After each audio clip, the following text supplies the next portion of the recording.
ناظرین السلام علیکم. پروگرام علم و حکمت کے ساتھ زبیر احمد حاضر خدمت ہے. آج کا یہ پروگرام پچھلے پروگرام کے ساتھ کنیکٹڈ ہے. پچھلے پروگرام میں ہم نے گفتگو کی تھی, ہم نے کہا تھا کہ ٹاپک ہمارا ہوگا نکاح, طلاق اور عدت. ہم نے پچھلے پروگرام میں نکاح سے متعلق بڑی تفصیلی بات کی تھی, طلاق سے متعلق بھی ابتدائی گفتگو کر لی تھی, اور طلاق سے متعلق کچھ سوالات ابھی بھی ہمارے شرکاء کے ذہن میں ہیں, وہ ہم آج کے اس پروگرام میں جاوید صاحب کے سامنے رکھیں گے, اور پھر عدت سے متعلق بھی کچھ گفتگو کریں گے. ہمارے ساتھ جو آپ کے کچھ کویشچنز بھی موجود ہیں جو آپ نے پچھلے پروگرام کے توسط سے جو ہے وہ دیکھ کر آپ نے ہمیں دیے تھے, ای میلز پر مجھے موصول ہوئے ہیں, وہ بھی انشاءاللہ جاوید صاحب کے سامنے رکھوں گا. میں سب سے پہلے میں جاننا چاہوں گا, ہمارے شرکاء میں سے ایک سوال ہے جو طلاق سے متعلق ہی ہے, وہیں سے ابتدا کرتے ہیں. جی, اگر طلاق واقع ہو جاتی ہے تو اس میں جو حق مہر کی ایک مقدار میں جو بھی مقرر کیا جاتا ہے اس کے بارے میں کیا کام ہے, اور جو لڑکے والے عورت کو یا مرد عورت کو جو تحفے تحائف اور جو چیزیں دیتا ہے, کیا وہ بھی واپس کر دی جاتی ہیں, یا اس کے بارے میں کیا ہمارا مذہب کیا کہتا ہے؟ جی جاوید صاحب, مہر کا طلاق سے کیا تعلق ہے؟ یہ تو نکاح کے موقع کے اوپر عورت کا حق ہے, اس کو دینا ہے. اگر آپ نے اس وقت نہیں دیا تو آپ نے غلطی کی ہے, یہ آپ پر قرض ہے, آپ کو ہر حال میں ادا کرنا چاہیے. ہماری سوسائٹی میں یہ سمجھا جاتا ہے کہ جب طلاق ہوگی تب مہر دیا جائے گا, طلاق نہیں ہوگی تو مہر نہیں دیا جائے گا. ہماری سوسائٹی میں دین لوگوں نے اپنا بنا رکھا ہوا ہے. اللہ تعالیٰ کے دین میں آپ ٹوکن کے طور پر, علامت کے طور پر وہ رقم عورت کے ہاتھ پر رکھنے کے پابند ہیں, اس کو اسی وقت آپ کو ادا کرنا چاہیے. اگر کسی وجہ سے آپ ادا نہیں کر پاتے تو آپ کو بتانا چاہیے کہ آپ کب ادا کریں گے, متعین طور پر بتانا. قرض ہے, یہ قرض ہے, اس لیے کہ یہ اس کا حق تھا. اس لیے نکاح اور طلاق کے معاملات میں لوگوں نے عجیب خلط مبس پیدا کر دیا ہے. ایک چیز نکاح کے شرائط میں سے ہے, اس کو طلاق سے متعلق کر دی. ٹھیک, یعنی آپ کو ہر حال میں اسے ادا کرنا تھا. اگر آپ نے ادا نہیں کیا تو آپ نے ایک گناہ کا کام کیا ہے. یہ آپ کا فرض تھا, آپ کی ذمہ داری تھی, اس کا حق تھا, آپ کو ادا کرنا تھا یہ. تو اس لیے ہونا تو یہ چاہیے کہ جیسے ہی نکاح ہوا ہے آپ یہ رقم اس کے ہاتھ پر رکھ دیں, یہی ہونا چاہیے. اگر اس کی خلاف ورزی ہوئی ہے تو اس کا ازالہ کیجئے. اس کو طلاق کے موقع پہ کیوں زیر بحث لا رہے ہیں؟ اس کا طلاق سے کوئی تعلق نہیں. یہ نکاح کے شرائط میں سے ہے. ٹھیک, اللہ تعالیٰ نے نکاح کے جو شرائط قرآن مجید میں بیان کیے ہیں ان میں یہ بات بیان کی ہے کہ آپ کو مہر مقرر کرنا ہے, مال دینا ہے, اس موقع پر علامت کے طور پر وہ مال اس کے ہاتھ پر رکھنا ہے. یہ اللہ تعالیٰ کی دی ہوئی ذمہ داری ہے, یہ آپ پر ڈال دی گئی ہے. آپ اس کو ادا کریں گے, اس کے بعد ہی نکاح اپنے پورے شرائط کے ساتھ منعقد ہوگا. ٹھیک ہے. دوسرا ان کا کویشچن یہ تھا جاوید صاحب کہ جو تحفے تحائف کوئی آپ نے کوئی جائیداد اپنی بیوی کے نام پہ کی تھی, یہ ساری جو چیزیں آپ دے چکے, کیا وہ طلاق کی صورت میں واپس لی جائیں گی؟ اللہ تعالیٰ نے بڑی سختی کے ساتھ کہا ہے کہ آپ ایک حبہ, ایک پیسہ بھی واپس نہیں لے سکتے. ایک پیسہ بھی نہیں لے سکتے. جو کچھ آپ نے دے دیا وہ دے دیا آپ نے. یعنی یہ تو مرد کی مروت کے خلاف ہے, فتوت کے خلاف ہے, یہ اس کے مقام کے خلاف ہے. یہ بڑی شرم کی باتیں ہیں جو ہمارے معاشرے میں ہوتی ہیں. یعنی آپ کا ایک تعلق رہا, اس تعلق میں آپ نے کوئی جائیداد دے دی, کوئی مال دے دیا, تو اب وہ اس کا ہے, آپ دے چکے ہیں. تحفے تحائف مجھے یہ فرمائیے کہ جب ہم آپس میں دیتے ہیں تو یہ واپس لینے کے لیے دیتے ہیں, اسی لیے دیے جاتے ہیں. تو اللہ تعالیٰ نے اس کے لیے جو الفاظ استعمال کیے ہیں وہ یہ ہے کہ لا یحل لکم, تمہارے لیے حلال نہیں ہے. اگر وہ مال واپس مانگا جائے گا تو وہ حرام ہے آپ کے لیے, نہیں لے سکتے. ہاں البتہ یہ ضرور کہا ہے کہ اگر آپس میں مل کے کوئی بات طے کر لیں, یعنی مرد طلاق دینا چاہتا ہے لیکن اس کو خیال ہوتا ہے کہ ابھی تو کل میں نے ایک مکان نام لگایا ہے, عورت طلاق لینا چاہتی ہے, نباہ نہیں ہو رہا, تو وہ آپس میں کوئی ایڈجسٹمنٹ کر لیں کہ چلیے جی میں آپ کا مال واپس کر دیتی ہوں, آپ مجھے طلاق دے دیں, تو اس کی اجازت دی ہے. وہ بھی دونوں کی باہمی رضامندی اور مرضی سے, آپ کو لینے کا حق نہیں دیا گیا. اچھا, یہ جو مہر کی جو اب بار بار ہم گفتگو کر رہے ہیں, مہر جاوید صاحب کتنا مقرر ہوگا؟ یہ عورت جو بھی مطالبہ کرے گی وہ مہر کہلائے گا؟ کیونکہ عام طور پہ جب شادی کے معاملات ہوتے ہیں تو کہتے ہیں جی اسلامی مہر تو یہ 32 روپے ہو گیا اور یہ فلانا. یہ مہر ہے کتنا؟ نہیں, یہ دیکھیے عورت کی حیثیت کے مطابق ہوگا. کوئی 32 روپے اسلامی مہر نہیں ہے. یعنی عورت اپنی حیثیت عرفی کے لحاظ سے جو مطالبہ کر دے, اس کے خاندان والے جو عورت مطالبہ اپنی حیثیت سے مطالبہ تو جو کر دے, لیکن مرد کی حیثیت بھی تو دیکھنی ہوگی نا. تو آپ کو درخواست کرنی پڑے گی جی میں مطالبہ پورا نہیں کر رہا, ادراہ کرب معاف کر دیجیے.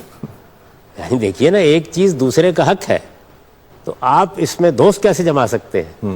آپ کو ریکویسٹ کرنی ہے, درخواست کرنی ہے, دوسرا مان لیتا ہے, اچھی بات ہے. اچھا, یعنی اس میں عورت کو فیصلہ کرنا ہے. اس میں یہ بھی دیکھا گیا ہے کہ کئی بار نکاح کے وقت یہ نازک مرحلہ آتا ہے اور لڑکی والے مطالبہ اتنا کر دیتے ہیں کہ لڑکے والے اس کو نہیں مان رہے ہوتے. اس کا تعلق ہمارے ہاں کی معاشرتی حماقتوں سے ہے. ایسے معاملات پہلے طے کرنے چاہیے. یعنی نکاح کی تقریب منعقد ہو گئی, لوگ آ گئے, آپ بارات لے کے وہاں گھر پہنچ گئے, اس موقع کے اوپر بحث چھیڑ دیجیے. تو یہ تو کبھی بھی نہیں کرنا چاہیے. اس طرح کے تمام معاملات پہلے طے کرنا چاہیے. دیکھیے, ایک عورت کا نان و نفقہ حق ہے, وہ اس کا کوئی مطالبہ کر سکتی ہے. وہ یہ کہتی ہے کہ میرے لیے الگ گھر ہونا چاہیے, یہ بات اسے پہلے بتا دینی چاہیے. وہ یہ سمجھتی ہے کہ مجھے اتنا مہر ملنا چاہیے, وہ اس کا مطالبہ کر سکتی ہے. اصل میں یہ عورت نے فیصلہ کرنا ہے. مرد نے اخراجات کی ذمہ داری اٹھائی ہے اور عورت نے اس ذمہ داری کو قبول کر کے اپنے آپ کو اس کے نکاح میں دیا ہے.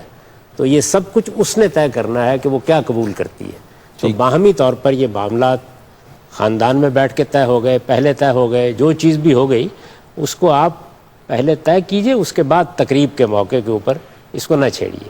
کیونکہ تقریب کے موقع کے اوپر تو پھر یہ بدمزگی کا باعث بن سکتی ہے. وہاں بیٹھ کے آپ کیا کریں گے؟ اگر مطالبات کریں گے, دوسرا نہیں مانتا, تو اس سے تو رسوائی ہوگی دونوں خاندانوں کی. تو اس طرح کے معاملات کو ہمیشہ پہلے سے طے کر لینا چاہیے. لیکن طے کرنے میں مطالبہ کرنے کا حق کس کو ہے؟ عورت کو ہے. کیونکہ مرد کے اوپر تو ذمہ داری ہے ادا کرنے کی. ٹھیک ہے. اچھا, یہ بتائیے گا جاوید صاحب, طلاق کو چونکہ ہم ڈسکس کر رہے ہیں, نکاح نامہ جو ہے ہمارا پاکستان کا جو نکاح نامہ ہے, اس کے اندر ایک شک لگی ہوئی ہے کہ کیا طلاق کا حق تفویض کیا گیا ہے. یعنی وہ نکاح کے وقت ہی جو شوہر ہے وہ اپنی بیوی کو طلاق کا حق دے دیتا ہے. اس کی قانونی شرعی حیثیت کیا ہے, کس طرح سے؟ یہ ہمارے فقہا کی رائے ہے اور اسی کے مطابق ہمارے نکاح نامے میں لکھ دی گئی ہے. جس اصول پر یہ مبنی ہے وہ اصول ٹھیک ہے. اصول ٹھیک ہے, وہ اصول بالکل ٹھیک ہے. وہ اصول یہ ہے کہ اللہ تعالیٰ نے کچھ حقوق طے کر دیے, کچھ فرائض طے کر دیے. ان حقوق و فرائض کو ایک دوسرے کے ساتھ معاملہ کرتے ہوئے آپ معاف کر سکتے ہیں اور تفویض بھی کر سکتے ہیں. ابھی ہم اس پر گفتگو کر رہے تھے کہ ایک عورت مطالبہ کر رہی ہے کہ میں اتنا مہر لوں گی. ٹھیک ہے. آپ نے کہا جی میں یہ مہر دینے کی پوزیشن میں نہیں ہوں, یا میرے حالات ایسے ہیں. وہ یہ کہتی ہے ٹھیک ہے میں نہیں لیتی. وہ آپس میں معاملہ ہو سکتا ہے, آپس میں معاملہ ہو گیا نا. یعنی اللہ تعالیٰ نے ایک حق طے کر دیے. اب جس کا حق طے کر دیا گیا ہے اس کو معاف کرنے کا بھی حق ہے, اور جس کو حق دیا گیا اس کو کسی دوسرے کو دینے کا بھی حق ہے. تو جو فیصلہ کیا ہے ہمارے فقہا نے اصول کے لحاظ سے بالکل ٹھیک کیا ہے. لیکن میرے نزدیک اس سے جو مسئلہ حل کرنا مقصود ہے وہ زیادہ بہتر طریقے سے بعض دوسری تدبیروں میں حل ہوتا ہے. اس سے کچھ خرابیاں پیدا ہوتی ہیں. یعنی اللہ تعالیٰ نے آخر یہ کیوں طریقہ اختیار کیا ہے کہ مرد طلاق دے گا اور عورت مطالبہ کرے گی؟ اس کی وجہ یہ ہے کہ مرد پر نان و نفقے کی ذمہ داری ہے. مرد بہت سی جائیدادیں عورت کو دے سکتا ہے, اس کے اخراجات پورے کرنے میں بہت سے معاملات کر سکتا ہے. ان چیزوں کو سیٹل ہونا چاہیے. اچھا, پھر وہ گھر کے سربراہ کی حیثیت رکھتا ہے, اس کی سربراہی کا بھی یہ تقاضا ہے کہ یہ حق اسی کے پاس رہے. عورت اس کا مطالبہ کرے گی تو کچھ نیگوشیشنز ہوں گے, کچھ معاملات ہوں گے, یہ معاملہ طے ہو جائے گا. اگر اس نے بھی ایک ہی وقت میں یہ اعلان کر دیا, اس نے بھی ایک ہی وقت میں اعلان کر دیا, تو بڑے نزاعات اور جھگڑے پیدا ہو سکتے ہیں. ابھی آپ نے سوال کیا کہ جائیداد دے دی ہے, بہت کچھ اس طرح کر دیا ہے, اس میں کچھ معاملات طے ہو سکتے ہیں نا. ممکن ہے کہ کچھ چیزیں نام لگا دی گئی ہوں, حقیقت میں نہ دی گئی ہوں. تو اس طرح کی بہت سی چیزیں ہیں جو خاندانی معاملات میں طے ہونی ضروری ہے. مرد دینے والا ہوتا ہے, اس پر اخراجات کی ذمہ داری ہے, اس نے کوئی چیز دینی ہے یا اس نے کوئی معاملات کرنے ہیں, تو اس وجہ سے سربراہ کی حیثیت سے وہ اقدام کرتا ہے, عورت اس کا مطالبہ کرتی ہے. تو میرے نزدیک اس سے وہ ساری اسکیم خراب ہوتی ہے جو طریقہ اختیار کیا گیا ہے. تاہم اصول کے لحاظ سے, اصول تو قانون کی روشنی میں آگے بڑھتا ہے نا, تو اس میں آپ کا ایک حق تھا, آپ نے دوسرے کو تفویض کر دیا, تو اگر یہ اس اصول کو ہم اس وقت مانتے ہوئے چلیں آگے کہ بھائی نکاح نامے میں یہ لکھا جا چکا ہے کہ طلاق کا حق تفویض کر دیا گیا, اور کسی موقع پر وہ حق استعمال کرتے ہوئے عورت طلاق سے آزاد ہو جاتی ہے, تو وہ گویا بالکل اسی طرح سے ہوگا کہ جیسے مرد نے اسے ایک طلاق دی ہے, اور اسی طرح وہ عدت کا پیریڈ گزرے گا, اور وہی سارا پروسیجر ہوگا. اس کی وجہ یہ کہ عدت تو اس نے اس لیے گزارنی ہے کہ استبراء رحم ضروری ہے. وہ پورا پروسیجر ویسے ہی رہے گا. اگر طلاق دے دیتی ہے تو اس کے بعد ظاہر ہے کہ علیحدگی ہو جائے گی. علیحدگی کے بعد اس کو بھی اپنے فیصلے پر نظر ثانی کا حق ہے, مرد کو بھی اپنے فیصلے پر نظر ثانی کا حق ہے. تو معاملات تو اسی طریقے سے ہوں گے, لیکن اس سے جو اللہ تعالیٰ کا بنایا ہوا ضابطہ ہے اس کی بعض حکمتیں مجروح ہوتی ہیں. تو میں اس کو پسند نہیں کرتا. میرے نزدیک اس سے بہتر طریقے موجود ہیں. یعنی جو مسئلہ ہے وہ کیا ہے؟ وہ مسئلہ یہ ہے کہ بعض اوقات مرد تنگ کرنا شروع کر دیتے ہیں, عورت عدالتوں میں گھسیٹی جاتی ہے, بعض اوقات پیشی پر پیشی ہونی شروع ہو جاتی ہے. اگرچہ اب ہمارے قوانین بہت بہتر ہو گئے ہیں لیکن ایک زمانے میں صورتحال بہت خراب رہی ہے. تو اس وجہ سے یہ تفویض کا طریقہ اختیار کیا گیا. اس کی بہتر صورتیں بھی ہیں. میں نے اپنی کتاب مقامات میں کچھ صورتیں تجویز کی ہیں. میرے خیال میں اس سے مسئلہ زیادہ بہتر طریقے سے, زیادہ باوقار طریقے سے حل ہوتا ہے. لیکن آپ قانونی لحاظ سے اس کو غلط نہیں کہہ سکتے کیونکہ یہ اس اصول پر مبنی ہے. جیسے ایک سوال کیا تھا انہوں نے نکاح کی بعض اقسام کے بارے میں, تو میں نے عرض کیا تھا کہ نکاح میں کچھ چیزیں ہیں کہ جو باہمی طور پر طے ہوتی ہیں, ان میں کچھ حقوق ہیں, کچھ فرائض ہیں. تو اگر حقوق سے کوئی دستبردار ہو جاتا ہے تو یہ اس کو حق ہے دستبردار ہو جانا. ٹھیک ہے. یہ آپ نے فرمایا تھا ابھی طلاق سے متعلق جب ہم گفتگو کر رہے ہیں تو جیسے ایک طلاق کی صورت میں عدت کے دوران مرد کو یہ حق حاصل ہے کہ وہ رجوع کر سکتا ہے. مرد کو یہ حق حاصل ہے یا عورت کو بھی حق حاصل ہے؟ یعنی جو یہ سوال میرے سامنے موجود ہے وہ یہ کہ اب ایک شخص نے ایک طلاق دے دی, عدت کا وہ پیریڈ چل رہا ہے, اب مرد تو رجوع کرنا چاہتا ہے لیکن اب عورت رجوع نہیں کرنا چاہتی. عورت نے یہ ذہنی طور پر یہ تیار ہو گئی ہے کہ مجھے نہیں رہنا. تو کیا مرد کیا ہی وہ حق تسلیم کیا جائے گا اور وہ رجوع کرے گا یا دونوں کا حق تسلیم کیا؟ اگر عورت نہیں رہنا چاہتی تو پھر وہ خلا کی درخواست کرے گی. وہ یہ کہے گی کہ مجھے طلاق دے دی جائے, میں نہیں رہنا چاہتی آپ کے ساتھ. تو یہ طلاق تو وہ دے چکا, وہ آلریڈی دے چکا ہے, اب وہ نہیں رجوع نہیں کرنا چاہتی. اس دوران میں تو اس کو رجوع کا حق حاصل ہے نا. اس وجہ سے اگر آپ کا ارادہ یہ ہے ایک عورت کی حیثیت سے کہ مجھے نہیں رہنا, تو پھر اپنے اس ارادے کا اظہار کیجئے. یہ طلاق مانگنے کا عمل ہے, یہ شروع ہو گیا. یہ جس طرح طلاق دینے سے پہلے آپ کا حق تھا اسی طرح اب بھی حق ہے, یہ بعد میں بھی آپ کا حق ہے. ٹھیک ہے. تو آپ کو اسی پروسیجر کو فالو کرنا ہوگا. ٹھیک ہے. یعنی اس وقت تو اللہ تعالیٰ کے بتائے ہوئے قانون کے مطابق طلاق مرد نے دی ہے. اس کا مطلب یہ ہے کہ عورت طلاق نہیں لینا چاہتی تھی یا وہ طعن و کرہن راضی ہوئی ہے. اس کے بعد مرد کو حق دیا گیا ہے کہ وہ اپنے فیصلے کو واپس لے لے. وہ سمجھتی ہے کہ نہیں مجھے اب اس شخص کے ساتھ زندگی بسر نہیں کرنی, تو پھر وہ خلا کا مطالبہ کر دے گی. ٹھیک ہے جی سر. اب جیسے آپ نے ابھی ذکر کیا تھا کہ جی عورت کو طلاق مانگنے کا حق ہے, یہ وہ چیز ہے جو ہمارے معاشرے میں بہت غلط چل رہی ہے. نکاح نامے کا جو دوسرا پیج ہے جس میں گواہان کے سب کے دستخط ہوتے ہیں جی, اس کو ہمارے نکاح خواہ بغیر کسی سے پوچھے ہوئے پوری لائن لگا دیتے ہیں اور کاٹ دیتے ہیں, اور یہ وہ حصہ ہے جس کا آپ ذکر کر رہے ہیں. اور اس میں کئی اور خانے ایسے موجود ہیں جس میں عورت کا حق تسلیم کیا گیا ہے اور وہ پوچھنا گوارا ہی نہیں کرتے اور لائن لگا دیتے ہیں. ہر نکاح کرنے والے کو تمام چیزیں پوچھنی چاہیے. یہ معاملات بڑے سنجیدہ طریقے سے طے ہونے چاہیے. اصل میں یہی چیزیں ہیں جو ہم نکاح کے موقع پر طے نہیں کرتے اور بعد میں گھر خراب ہوتے ہیں. آپ کے یہ علم میں ہے کہ ایک آدمی نکاح کرتا ہے, ابھی 2 دن یا 4 دن نہیں گزرتے کہ وہ ایک مشترک خاندان میں بیوی کو لے آیا ہے. اس وقت سب لوگ بہت خوش ہیں, ہر ایک بلائیں لے رہا ہے. ادھر ساس صاحبہ کا بھی یہی معاملہ ہے, ادھر ماں بھی یہی کہہ رہی ہے. اس کے بعد مطالبہ شروع ہو جاتا ہے مجھے الگ گھر چاہیے. بھئی یہ بات آپ پہلے کیجئے نا, آپ کو معلوم ہے کہ اس بیچارے کے حالات کیا ہیں. تو عورت کو پورا حق ہے کہ وہ نکاح سے پہلے جو مطالبات کرنا چاہتی ہے سامنے رکھ دے. وہ یہ بتا دے کہ میری نان و نفقے کی ذمہ داریاں آپ اس طرح پوری کریں گے. وہ یہ بتا دے کہ مجھے یہ چیزیں چاہیے. جو مطالبات بھی کرنے ہیں وہ کر لیجئے. حقوق فرائض اللہ نے طے کر دیے ہیں, لیکن ان حقوق و فرائض کے معاملے میں آپ کو حق دیا ہے کہ آپ کوئی مطالبہ کریں, آپ کو حق دیا ہے کہ آپ اپنا حق کوئی چھوڑ دیں. ایک خاتون ہے, کماتی ہے, کھاتی ہے, ایک مرد اس کو پسند ہے, وہ یہ کہتی ہے میں شادی کرنا چاہتی ہوں لیکن میں آپ سے کوئی نان و نفقے کا مطالبہ نہیں کرتی.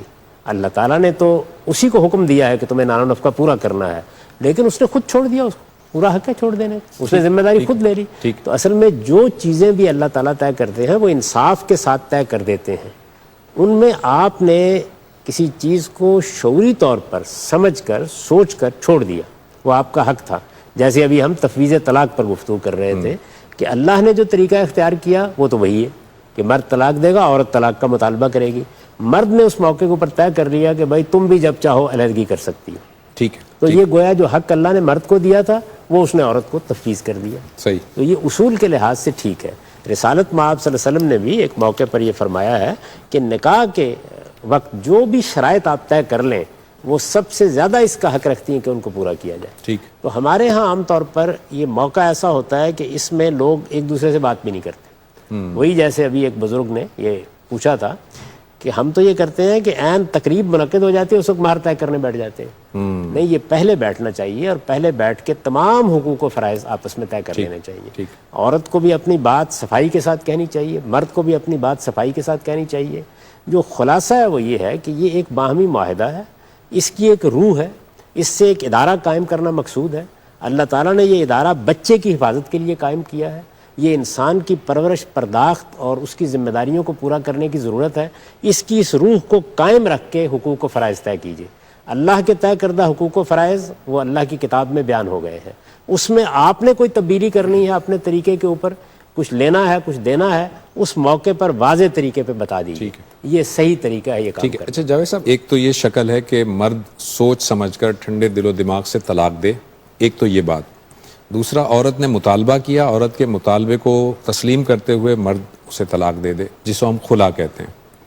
ایک یہ کہ وہ خلا بھی نہ مطلب مرد جو ہے وہ طلاق اس پر دینے پہ آمادہ نہ ہو، قانون میں، عدالت میں بات جائے گی اور کورٹ یا قاضی جو ہے وہ تنسیخ نکاح کر دے۔ تو طلاق، خلا اور تنسیخ نکاح، ان تینوں کے اندر کچھ شرائط میں کوئی فرق ہے یا تینوں دراصل طلاق ہی ہیں؟ تنسیخ نکاح اگر قاضی کر دے تو وہ بھی طلاق ہی کہلائے گا؟ نہیں، اس کو تو تنسیخ نکاح ہی کہنا چاہیے، اس لیے کہ اس کا مطلب کیا ہے؟ اس کا مطلب یہ ہے کہ عورت نے یہ چاہا کہ میں علیحدہ ہو جاؤں، علیحدہ ہو جاؤں، ٹھیک، مرد اس کو ماننے کے لیے تیار نہیں ہوا، ٹھیک، گھر والوں نے توجہ دلائی، اہل خاندان نے توجہ دلائی، وہ چاہتا ہے کہ گھر بنا رہے، طلاق دینے کے لیے تیار نہیں ہے، ٹھیک، یا چاہتا ہے گھر بنا رہے یا تنگ کرنا چاہتا ہے، دونوں چیزیں ہو سکتی ہیں، دونوں ہو سکتی، بعض اوقات انسان شیطنت پر اتر آتا ہے، ٹھیک۔ تو اس طرح کی صورتحال میں ایک عورت عدالت میں چلی گئی ہے اور اس نے جا کر یہ کہا ہے کہ میں اس شوہر سے علیحدگی رہنا نہیں چاہتی، میں اس سے علیحدگی چاہتی ہوں۔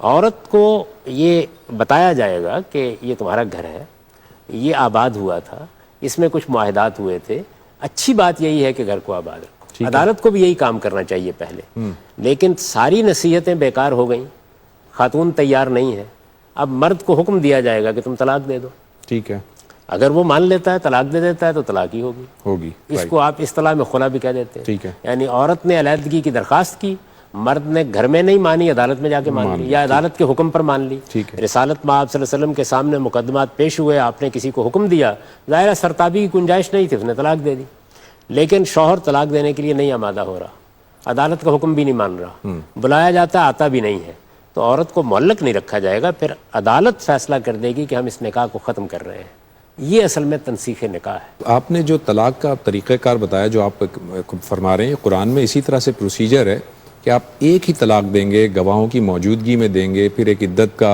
پیریڈ گزرے گا، اس میں رجوع کا بھی حق ہے، یا وہ گزر جائے گا تو علیحدگی ہو جائے گی۔ یہ جو آپ بتا رہے ہیں یہ ہمارے سارے علماء یہی بات بتاتے ہیں، علماء یہی کہتے ہیں کہ وہ ایک پیریڈ ہے، اس کے اندر اگر ایک طلاق ہوئی ہے تو رجوع بھی ہو سکتا ہے۔ جب سارے لوگ اسی طرح سے بات کرتے ہیں تو پھر یہ عوام الناس میں یہ کیوں یہ بات جو ہے وہ پوری طرح پینیٹریٹ نہیں کر پائی ہے، اور لوگ یہی سمجھتے ہیں کہ جب تک 3 طلاق نہ دے دی جائے وہ علیحدہ ہو ہی نہیں سکتے، ایک طلاق میں کبھی نہیں ہوتے۔ ایسا پھر کیوں ہے پاکستان کے اندر، یہ کیوں اس طرح سے موجود ہے چیزیں؟ دیکھیے بات یہ ہے کہ اس کی وجہ یہ ہے کہ ہم نے اپنے عوام کو ایجوکیٹ نہیں کیا۔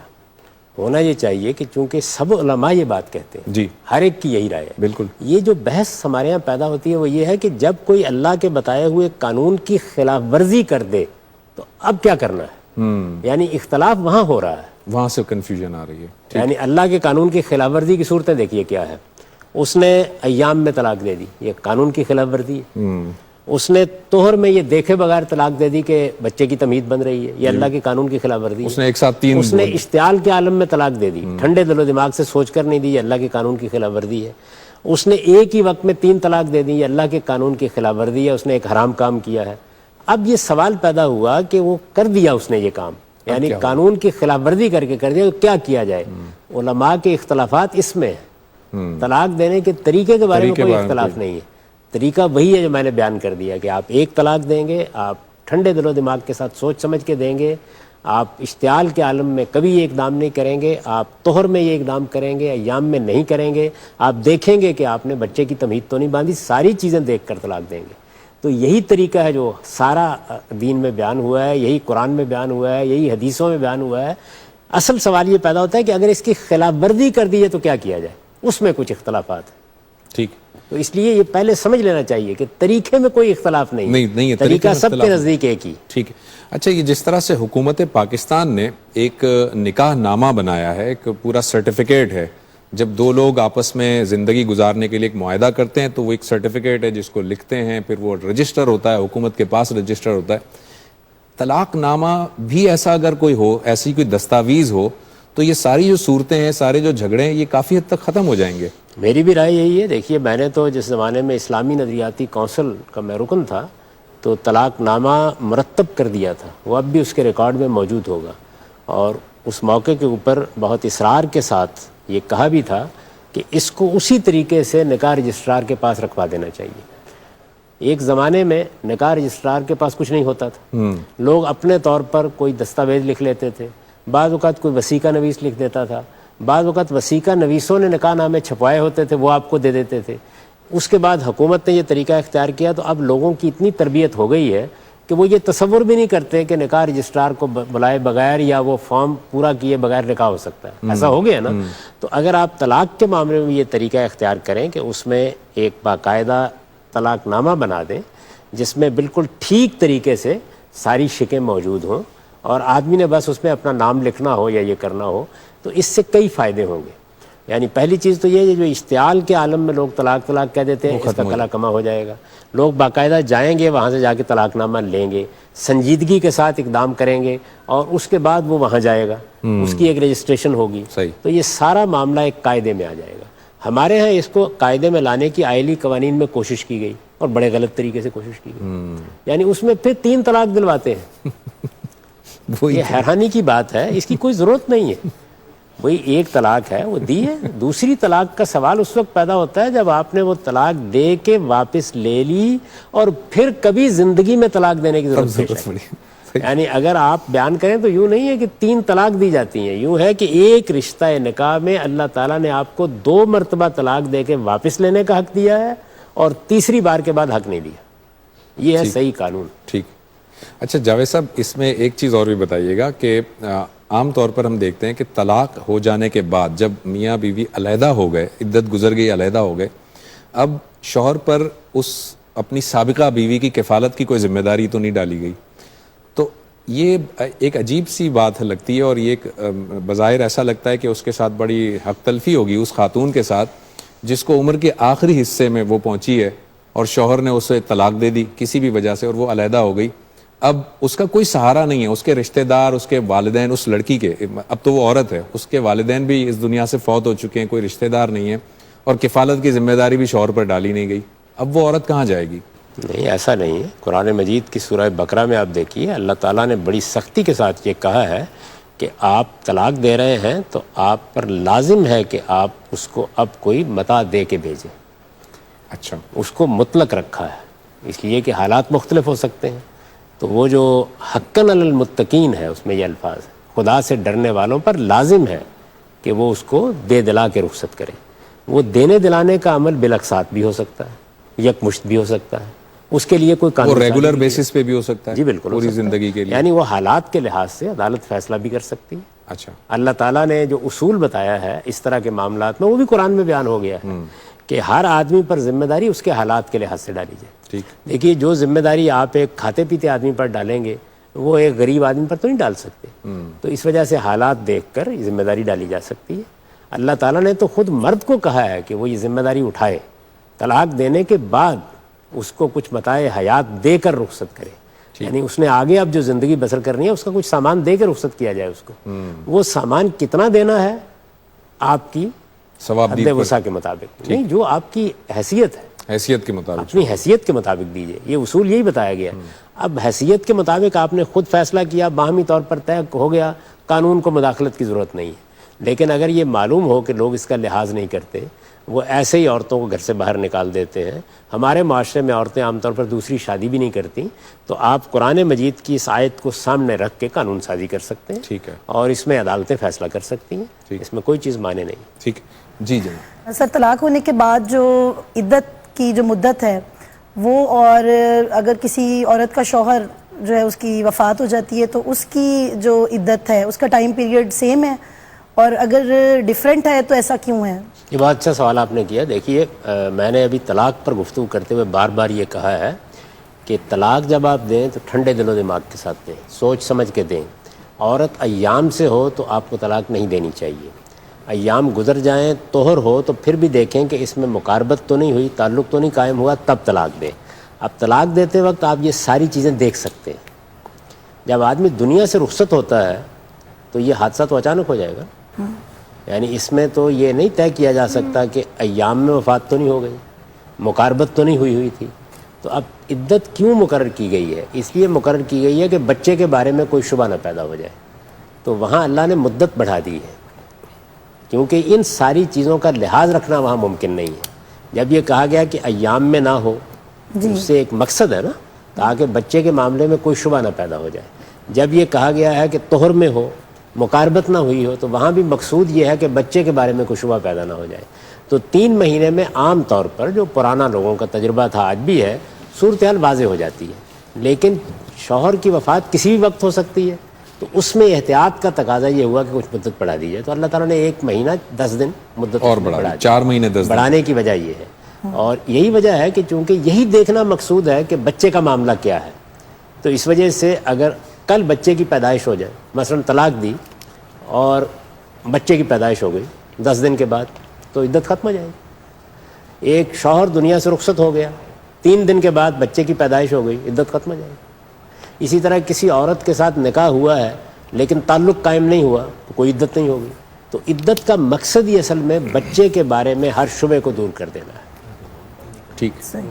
اس میں اس لیے مدت بڑھا دی گئی ہے کہ مرنے والا کسی وقت بھی مر سکتا ہے. وہ سوچ سمجھ کے طلاق نہیں دینے جا رہا, ایک واقعہ ہے جو اس کے ساتھ خدا کی طرف سے ہو جانا ہے. تو اس لیے کچھ مدت بڑھا دی جائے تاکہ کسی شبے کا امکان نہ رہے. اچھا, جب آدمی دنیا میں موجود ہوتا ہے تب تو بہت سے معاملات باہمی طور پر بتائے بھی جا سکتے ہیں.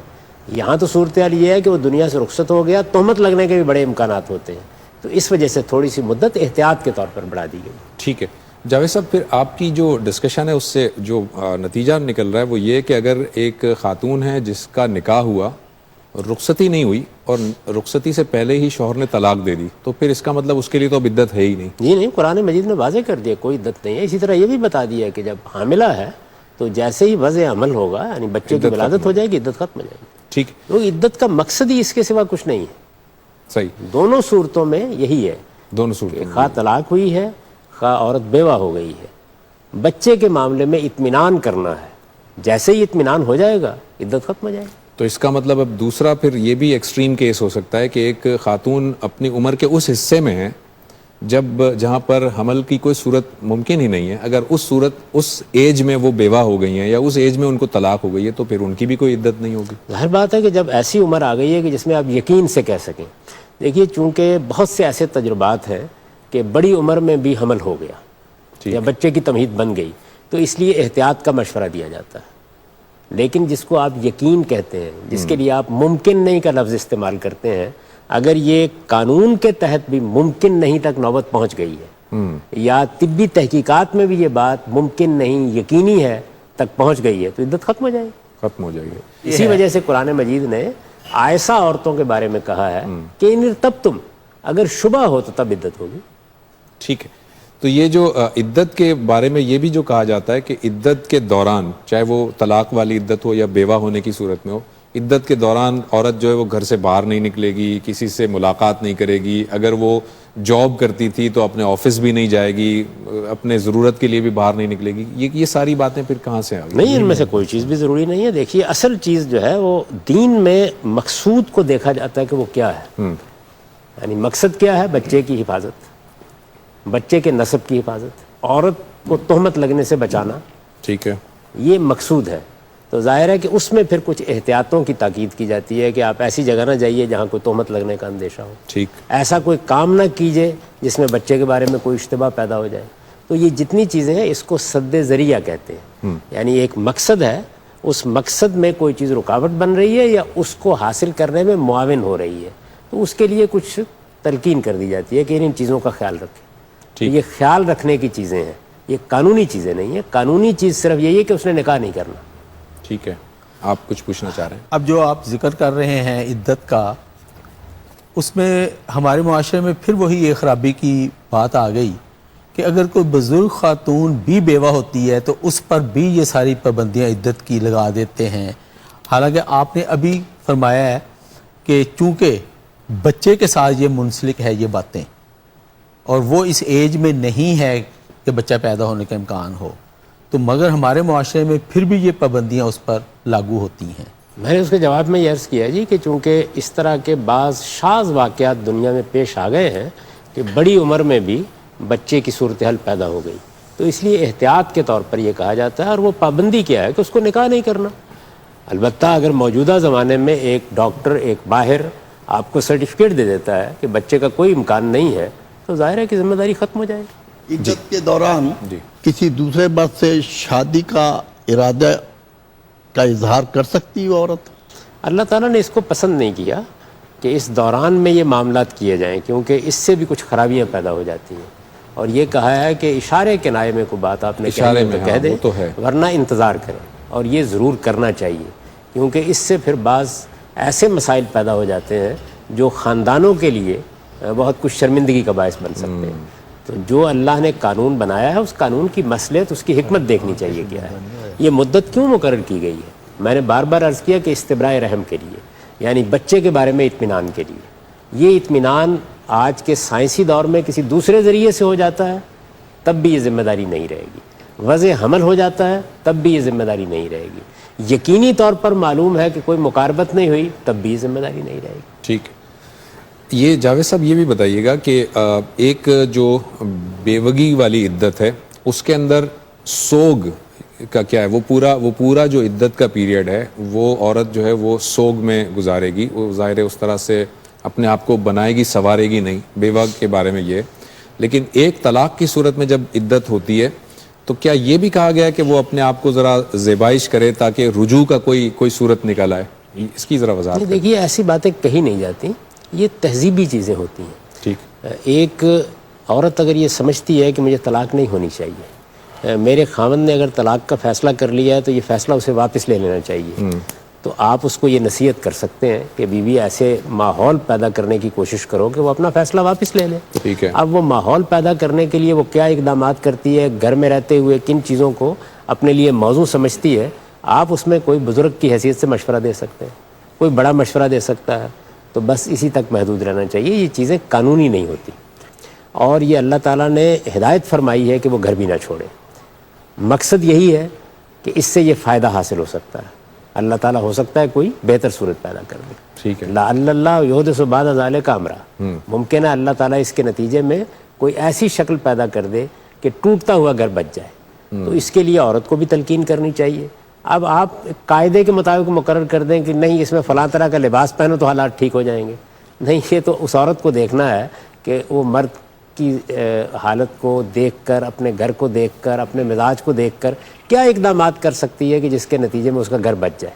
ٹھیک ہے. اور اس میں بھی بڑی ضروری چیز یہ ہے کہ وہ چاہتی ہو کہ گھر بچ جائے.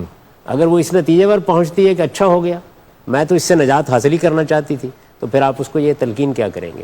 جو بیوہ کو یہ تاکید فرمائی نبی صلی اللہ علیہ وسلم نے کہ وہ اس طرح کے بناؤ سنگار سے اجتناب کریں، وہ عرب کے معاشرے کے لحاظ سے اگر آپ دیکھیں تو اسی گھر میں رہ رہی ہے نا. ہاں، اسی گھر میں ایک موت واقع ہوئی ہے. اچھا، پھر یہ کہ تہذیبی لحاظ سے بھی اگر آپ غور کریں تو کل وہ آپ کا خامن تھا، دنیا سے رخصت ہو گیا، آج ایک خاتون بن سنور کے بیٹھ جائے گی تو معاشرتی لحاظ سے، تہذیبی لحاظ سے یہ کوئی اچھی بات نہیں ہوگی.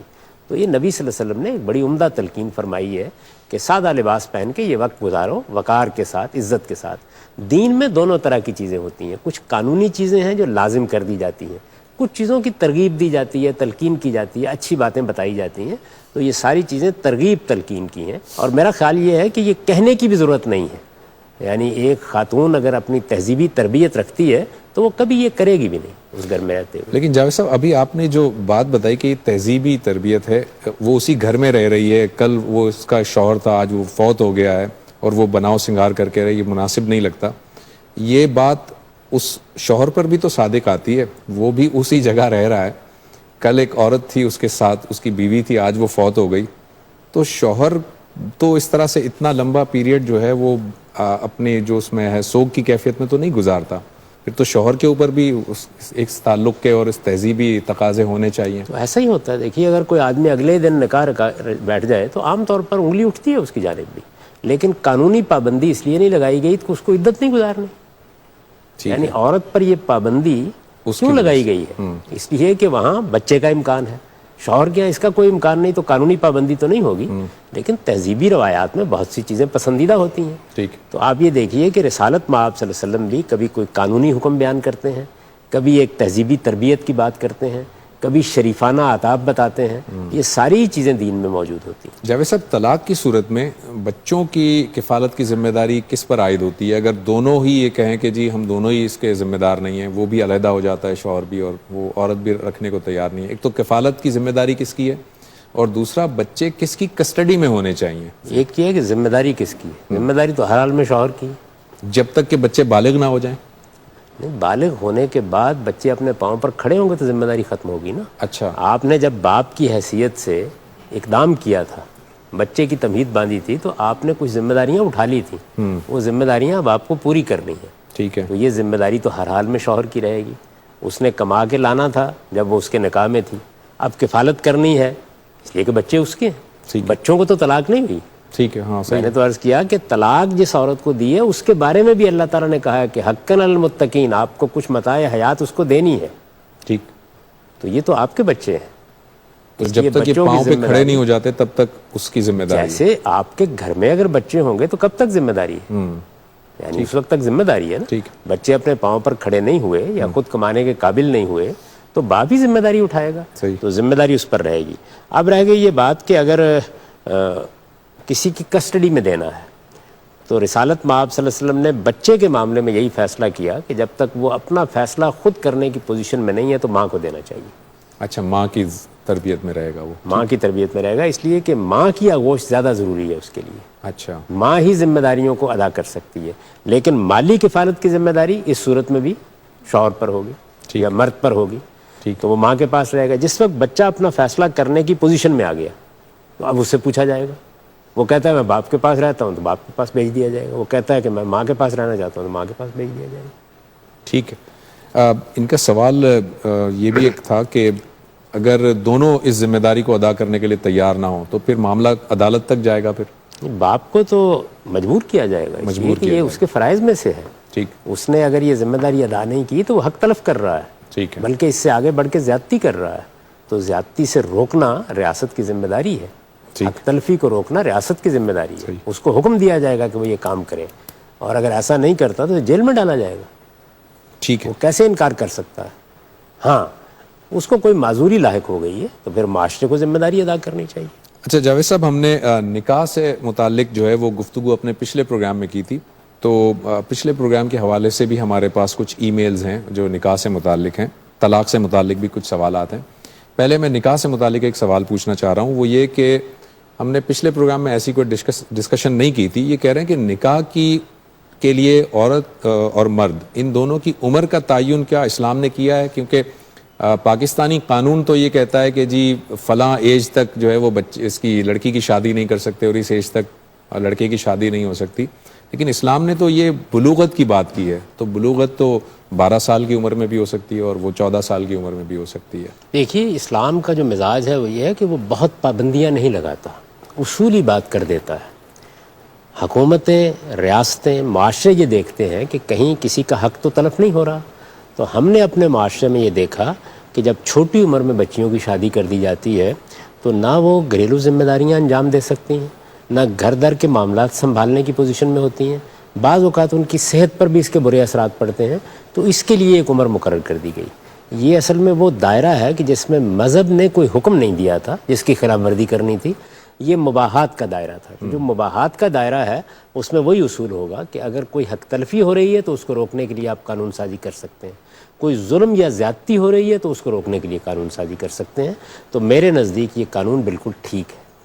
اور میں تو یہ سمجھتا ہوں کہ اس میں تھوڑی سی عمر اور بڑھا دینی چاہیے، اس لیے کہ ہمارے ہاں عام طور پر اس کی خلاف ورزی کے نتائج عورتوں کے حق میں بہت برے نکلتے ہیں. ٹھیک. ایک سوال یہ ہے کہ عورت یعنی ایک مرد اور عورت نے شادی کی اور اس کے بعد شادی کے بعد عورت مرد جو ہے اس کا ذہنی توازن کھو گیا، پاگل ہو گیا، مجنون ہو گیا. ایسی کیفیت میں اب عورت کو کیا کرنا چاہیے؟ اس کو فیصلہ کرنا ہے. وہ رہنا چاہتی ہے تو ہم کون ہوتے ہیں روکنے والے؟ وہ کہتی ہے کہ اس بنیاد پر مجھے طلاق دلوا دی جائے. وہ طلاق اب دینے تو کی وہ شوہر پوزیشن میں ہے، پوزیشن میں ہی نہیں ہے وہ طلاق دینے کی، وہ عدالت میں چلی جائے گی، عدالت تنسیخ نکاح کر دے گی۔ تنسیخ نکاح کر دے گا۔ اور لیکن اسی طرح یہ سے اگر فیصلہ اسی کو کرنا ہے۔ اور اسی طرح سے اگر ایک کسی کا محبت کی شادی ہوئی ہے اور عورت یہ کہتی ہے کہ نہیں میں اب اس کی خدمت کروں گی یا میں اس کو سنبھالوں گی، تو ہمیں کس نے پابند کیا کہ ہم ضرور ان کو الگ کر دیں؟ یہ فیصلہ اس عورت کو کرنا ہے، ٹھیک۔ وہ جو فیصلہ کرے گی اس کے فیصلے کو نافذ کر دیا جائے۔ سملرلی اگر کوئی شوہر کھو گیا، اب اس کے کوئی عطا پتہ نہیں ہے اور کوئی کانٹیکٹ نہیں ہے، تو یہ عورت کب تک انتظار کرے گی اس شوہر کا؟ اس کے لیے ریاست کو قانون سازی کرنی ہوگی، معاشرے کو قانون سازی کرنی ہوگی۔ ایک زمانے میں لوگوں نے بہت غیر حقیقت پسندانہ قانون بنایا کہ 96 سال تک وہ انتظار کرے، پھر یہ کہا کہ 4 سال تک انتظار کرے۔ آج کے زمانے میں آپ ریڈیو سے، ٹیلی ویژن سے، اخبارات سے اعلان کر سکتے ہیں، تو آپ ایک معقول مدت مقرر کر دیجئے جس کے اندر ہر طرف سے اعلان کر دیا جائے۔ اگر یہ معلوم ہو جاتا ہے کہ کھو گیا ہے یا اس اعلان کے باوجود بھی اس کی طرف سے کوئی رد عمل سامنے نہیں آیا، تو اس مدت کے بعد عورت کو اجازت دے دیں کہ وہ شادی کرے۔ عورت کو اجازت قانون ہی دے گا نا، یعنی قاضی دے گا، وہ تنسیخ نکاح ہی کرے گا وہ؟ نہیں، وہ دیکھیے بات یہ ہے کہ جو مفقود الخبر ہے تو اس کے بارے میں جب آپ مدت مقرر کر دیں گے تو آپ سے آپ نکاح ختم ہو جائے گا۔ ختم ہو جائے گا۔ جب قانون یہ طے کر دے گا کہ 1 سال انتظار کر لیا جائے یا فلاں طریقے سے اعلان کرا دیا جائے یا اس طرح اخبارات میں اشتہار دے دیا جائے یا اس طرح ٹیلی ویژن پر خبر دے دی جائے یا اتنا عرصہ انتظار کرنے کے بعد آپ کوئی اقدام کر سکتے ہیں، تو وہ پہلے ہی طے ہو جائے گا۔ اس کے بعد بھی آپ قانونی لحاظ سے کوئی طریقہ مقرر کر سکتے ہیں کہ ڈگری لے لی جائے، عدالت سے کوئی معاملہ کر لیا جائے۔ یہ حق دیا ہے اللہ تعالیٰ نے، اس میں کوئی قانون سازی شریعت نے نہیں کی، آپ کو حق دیا ہے، آپ اس کے لیے جو قانون چاہیں بنا سکتے ہیں۔ اپنے قانون جو بھی بن گیا، ملکی قانون بن گیا، اس ملکی قانون کے تحت ایک عورت عدالت میں گئی، اس سے ڈگری بھی لے لی، ساری چیزیں ہو گئیں، 1 سال انتظار کیا، اب وہ عورت اپنے آپ کو آزاد محسوس کرتی ہے، اس نے کہیں اور نکاح کر لیا، کہیں اور نکاح کرنے کے بعد وہ جو شخص تھا جو غائب ہو گیا تھا وہ واپس آ گیا، اب اس صورتحال میں کیا ہوگا؟ نکاح منسوخ ہو چکا ہے، اس وجہ سے اب اس کو آ کے اپنا حق نہیں ثابت کرنا، جو قانون تھا اس کے تقاضے پورے ہو گئے، تنسیخ نکاح ہو گئی، ایک دوسری جگہ نکاح کر لیا گیا، دونوں آزاد ہیں، جو فیصلہ چاہے آپ کر لیں آپس میں مل کے۔ وہ خاتون یہ کہتی ہے کہ نہیں مجھے اپنے پرانے شوہر کے پاس جانا ہے، وہ اس سے طلاق لے لیتی ہے، یہ بھی اس کا فیصلہ ہے۔ وہ کہتی ہے مجھے یہیں رہنا ہے، یہ بھی اس کا فیصلہ ہے۔ ٹھیک ہے جی۔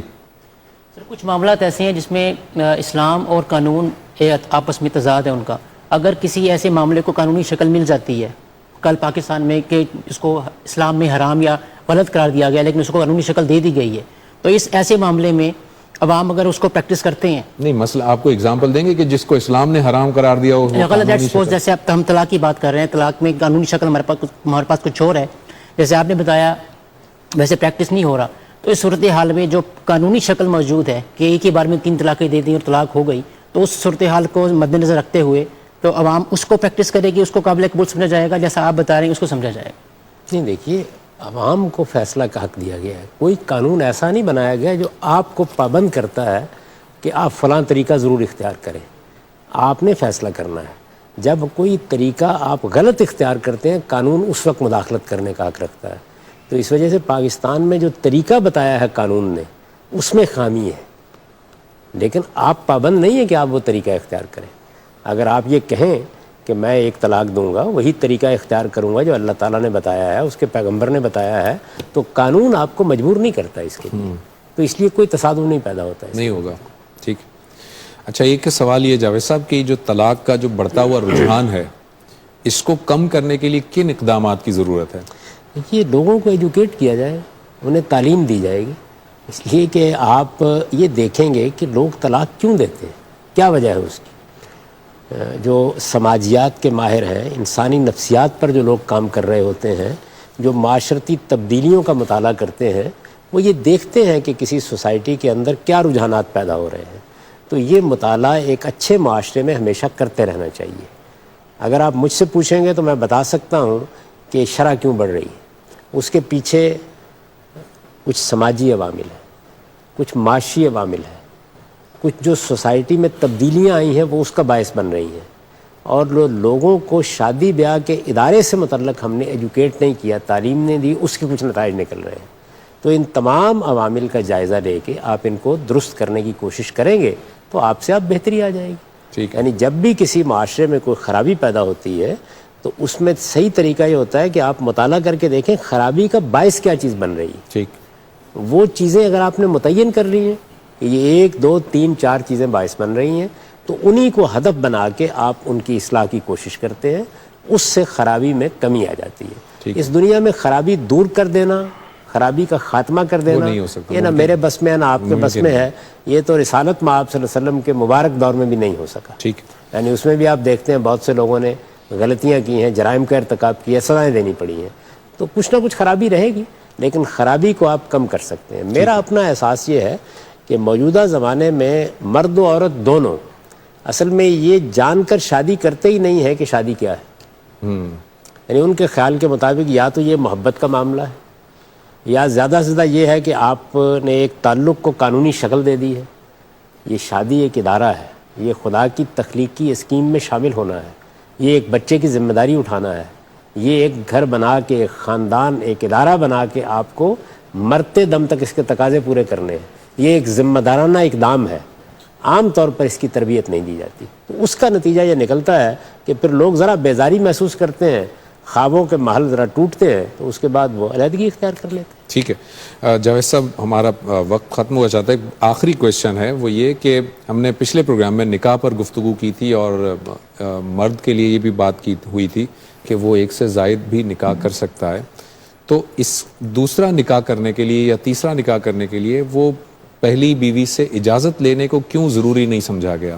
لازماً لینی چاہیے. اس کی وجہ یہ ہے کہ آپ نے جس سے شادی کی تھی تو باہمی انڈرسٹینڈنگ کیا تھی. دیکھیں میرا بھی نکاح ہوا ہے, آپ کا بھی نکاح ہوا ہے. آپ کے معاشرے میں کچھ چیزیں لکھی جاتی ہیں اور کچھ ان ریٹن ہوتی ہیں. ہماری سوسائٹی میں عمومی تاثر جب شادی ہوتی ہے تو کیا ہوتا ہے؟ یہی ہوتا ہے نا کہ بھائی تمہارے ساتھ زندگی بسر کریں گے. صحیح ہے.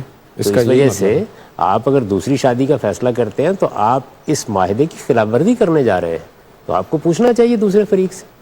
اس لیے اس میں اگر کوئی قانون سازی کی گئی ہے تو غلط نہیں کی گئی. ہماری سوسائٹی میں عام طور پر یہ ایک غیر تحریری معاہدہ ہوتا ہے کہ میں نے تمہارے ساتھ اور صرف تمہارے ساتھ زندگی بسر کرنے کا فیصلہ کیا ہے. نہیں, مگر اسلام نے یہ شرط کیوں نہیں لگائی؟ میں یہ پوچھنا چاہتا ہوں. نہیں لگائی کہ ایسے شرائط لگانا, اس طرح کی تفصیلی قانون سازی کرنا یہ سوسائٹی کا کام ہوتا ہے, حالات کے لحاظ سے کی جاتی ہے. اسلام کم سے کم قانون سازی کرتا ہے. اچھا, یعنی جو چیزیں عقلی لحاظ سے لازم ہیں, جو چیزیں مانی ہوئی ہیں, جو چیزیں ہر اچھے معاشرے کے اندر سمجھی جاتی ہیں, ان کو قانون میں بیان کرنے کی ضرورت نہیں ہے. دیکھیے قرآن مجید ایک لفظ استعمال کرتا ہے کہ تمام معاملات معروف کے مطابق کرو. شادی بیاہ میں بھی یہ کہا ہے, نان و نفقے میں بھی یہ کہا ہے. تو ایسی چیزوں کی تفصیلی قانون سازی حالات کے لحاظ سے کی جاتی ہے. اگر ہمارے معاشرے میں لوگ ذمہ دار ہیں, وہ عام طور پر خلاف ورزی نہیں کرتے, وہ اگر دوسری شادی بھی کرتے ہیں تو کسی ناگزیر ضرورت کی وجہ سے کرتے ہیں, وہ گھر برباد نہیں کرتے, تو کیا ضرورت ہے قانون سازی کرنے کی؟ تو اگر فرض کیجئے کہ کسی جگہ حق تلفی ہو رہی ہے, زیادتی ہو رہی ہے, تب قانون سازی کی جاتی ہے. تو میرے نزدیک جیسے کہ میں نے بار بار کہا, اچھا گھر ایک میاں بیوی سے بنتا ہے. اللہ تعالیٰ کی بنائی ہوئی فطرت بھی یہی ہے. میں نے اس کا حوالہ دیا کہ اللہ تعالیٰ نے آدم کے لیے ایک ہی حوا پیدا کی تھی. یہ اللہ تعالیٰ نے بتایا ہے کہ ایک اچھا گھر کیسے بنتا ہے. یعنی ایک زوج کی حیثیت سے یا جوڑے کی حیثیت سے آپ گھر کی ابتدا کرتے ہیں.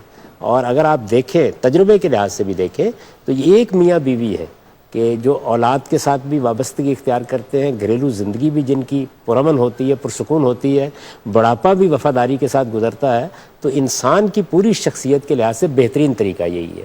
تاہم کسی موقع کے اوپر کوئی ضرورت ہو سکتی ہے کہ انسان دوسری شادی کا فیصلہ کرے, تو اس میں جو پہلے آپ نے شادی کی ہے اگر اس پر یہ ذمہ داری عائد کر دی جائے کہ آپ اجازت لیں گے, تو یہ دینی لحاظ سے کوئی غلط چیز نہیں. Thank you very much Javed صاحب, بہت بہت شکریہ. آپ تمام حضرات کا بھی بہت شکریہ, آپ ہمارے پروگرام میں تشریف لائے.